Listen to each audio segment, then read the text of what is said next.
جب کافر یا منافق کو قبر میں ڈالا جاتا ہے تو دونوں فرشتے اس سے پوچھتے ہیں تمہارا رب کون ہے، تمہارا دین کیا ہے، تمہارا نبی کون ہے؟ وہ جواب دیتا ہے مجھے نہیں معلوم۔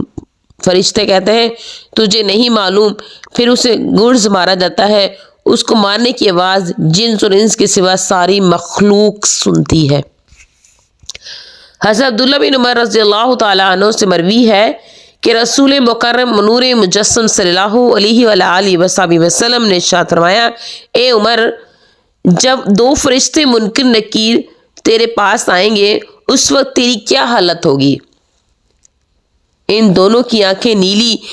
چہرے سیاہ ہوگا، اپنے ناخنوں سے زمین کو کریدتے ہوئے، اپنے بالوں میں لپیٹے ہوئے بجلی کی کڑک سی آواز اور بجلی کسی چمک جیسی آنکھوں کے ساتھ آئیں گے۔ حضرت عمر رضی اللہ تعالیٰ نے عرض کیا یا رسول اللہ صلی اللہ علیہ وآلہ وسلم، کیا اس وقت میری عقل سلامت اور میں آج کی طرح ہوش و حواس کے ساتھ ہوں گا؟ آقا صلی اللہ علیہ وآلہ وسلم نے ارشاد فرمایا ہاں۔ حضرت عمر نے عرض کیا تب تو میں اللہ تبارک تعالیٰ کی توفیق سے ان کو کفایت کر جاؤں گا۔ رحمت دو عالم صلی اللہ علیہ وآلہ وسلم نے فرمایا عمر کو توفیق مل گئی۔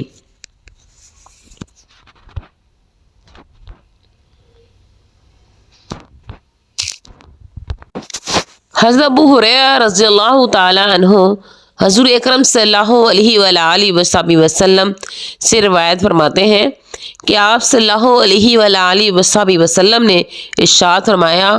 موت کی آغوش میں جاتے وقت انسان ایک ایسی آواز نکالتا ہے جسے انسانوں کے سوا ہر جاندار سنتا ہے کہ اگر انسان سن لے تو ان پر آواز کی گرج سے غشی طاری ہو جائے گی۔ پھر جب اسے قبر کی طرف لے جا رہا ہوتا ہے تو اگر وہ صالح نیک ہوتا ہے تو کہتا ہے مجھے قبر میں جلدی پہنچا دو، اگر تم میرے لیے موجود اگلی بھلائیوں کو سنتے جانتے ہو تو تم مجھے جلدی اگلے سفر بھیج دیتے، اور اگر مرنے والا بدکار ہوتا ہے تو وہ کہتا ہے مجھے دفن کرنے میں جلدی نہ کرو، اگر تم میرے لیے شر و برائی کو جان لو تو تم کبھی بھی میرے لیے جلدی نہ کرو۔ جب صالح مرد کو قبر میں اتار دیا جاتا ہے تو سیاہ اور نیلی آنکھوں والے دو فرشتے اس کے سر کی جانب سے قبر میں داخل ہونے کی کوشش کرتے ہیں اور اس جانب سے نماز منکر نکیر کو روکتے ہوئے کہتی ہے میری جانب سے آنے کے لیے تمہارے لیے کوئی راستہ نہیں۔ اسی ٹھکانے کے ڈر سے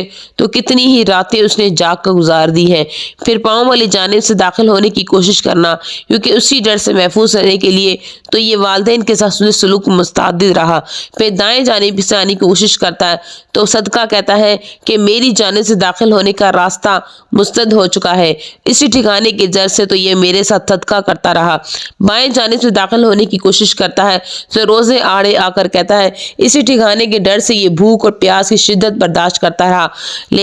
لہٰذا میرے جانب سے داخلے کی کوئی صورت نہ ہے۔ پھر اس شخص کو نیند سے بیدار کیے جانے والے شخص کی طرح بیدار کر دیا جاتا ہے اور اسے کہا جاتا ہے کہ اس ہستی کے بارے میں تیری کیا رائے ہے؟ وہ ارشاد فرمایا کرتے تھے وہ پوچھے گا کس ہستی کے بارے میں پوچھتے ہو؟ فرشتے کہیں گے محمد عربی صلی اللہ علیہ وآلہ وسلم۔ وہ انسان کہے گا میں گواہی دیتا ہوں کہ وہ اللہ تبارک تعالیٰ کے رسول ہے۔ فرشتے کہیں گے اے بندے خدا تو نے مومنوں کی سی زندگی گزاری، مومنوں کی سی موت پائی، پھر اس کے لیے قبر کو تا حد نگاہ فراغ کر دیا جاتا ہے اور اللہ تبارک تعالیٰ کی طرف سے مشیت الہی کے مطابق اسی کے لیے کرامات اور عزت کی بھرمار برسا دی جاتی ہے۔ ہم اللہ تبارک تعالیٰ کے حضور التجا کرتے ہیں کہ وہ ہمیں اپنی توفیق اور عصمت سے مالا مال کر دے اور گمراہ کن خواہشوں اور غفلتوں سے اپنی پناہ میں رکھے اور عذاب قبر سے محفوظ و مامون رکھے۔ حضور اکرم صلی اللہ علیہ وآلہ وسلم بھی اللہ تبارک تعالیٰ سے اسی چیز کی پناہ مانگتے تھے۔ حضرت سیدنا عائشہ رضی اللہ تعالی عنہ فرماتی ہیں میں عذاب قبر سے ناواقف تھی، حتیٰ کہ ایک مرتبہ ایک یہودی عورت میرے پاس آئی، اس نے مجھ سے کچھ خیرات مانگی، میں نے اسے خیرات دی تو وہ کہنے لگی اللہ تبارک تعالیٰ تجھے عذاب قبر سے اپنی پناہ میں رکھے۔ میں نے سمجھا شاید اس کا یہ قول بھی یہودیہ کی باطل اقوال میں سے ہے، یہاں تک کہ حضور اکرم صلی اللہ علیہ وآلہ وسلم تشریف لائے تو میں نے یہودیہ کے اس قول کو ذکر کیا تو آقا صلی اللہ علیہ وآلہ وسلم نے ارشاد فرمایا عذاب قبر حق ہے، ہر مسلمان پر واجب ہے کہ وہ عذاب قبر سے اللہ تبارک تعالیٰ کی پناہ مانگے اور قبر میں جانے سے پہلے اعمال صالحہ سے قبر کے لیے تیاری کر لے۔ جب تک دنیا میں اس وقت یہ معاملہ آسان ہے اور قبر کی تیاری بھی ممکن ہے، اور جب انسان قبر میں چلا جاتا ہے تو وہ آرزو کرتا ہے کاش اسے ایک نیکی کرنے کی اجازت مل جائے،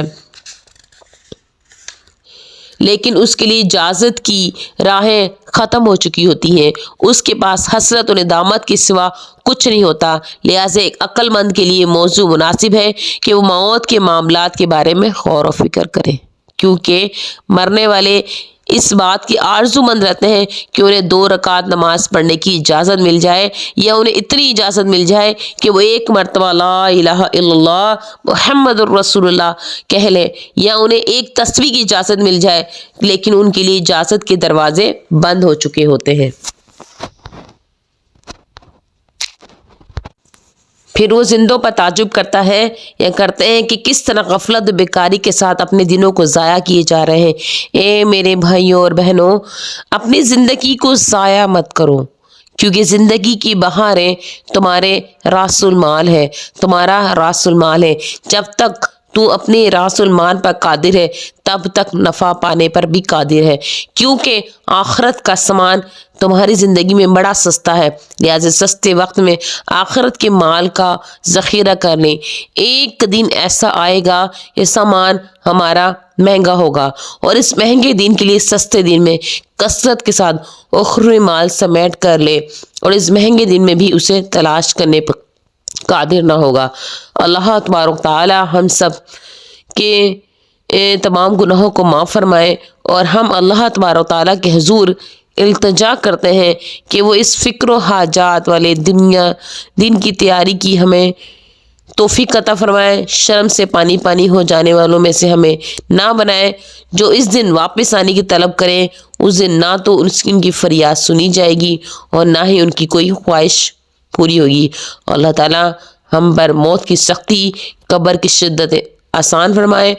اور اہل اسلام کے لیے آسانیاں پیدا فرمائے۔ وآخر دعوانا ان الحمد للہ رب العالمین۔